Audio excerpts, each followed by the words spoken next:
அதை பத்தி நீ வருத்தப்படாம இப்படி எண்ணிக்கொள். எப்படியா?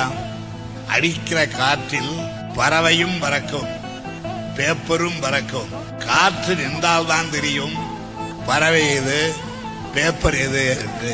நான் என்கின்ற ஆணவம் கூடாது. நாம் என்கின்ற அந்த உணர்வு தான் நம்மிடையே தோன்றல். நான் என்பது ஆணவத்தினுடைய வெளிப்பாடு. இதை நான் செய்தேன், நான் தான் செய்தேன், நான் இல்லாவிட்டால் யாரும் செய்திருக்க முடியாது என்று அந்த நான் வரக்கூடாது. அங்கெல்லாம் நாம் தான் வர வேண்டும் என்றான். இன்று நேற்றல்ல, பல ஆண்டு காலமாக பேசி வருகிறேன். இந்த நாம் என்ற உணர்வு மேலோங்க வேண்டும் என்பதற்காக. நான் என்று சொன்னால் இரண்டு உதடுகளும் ஒட்டுவதில்லை. நாம் என்று சொல்லி பாருங்கள், இரண்டு உதடுகளும் ஒட்டுகிறது. எனவே ஒட்டுறவுக்கு நாம்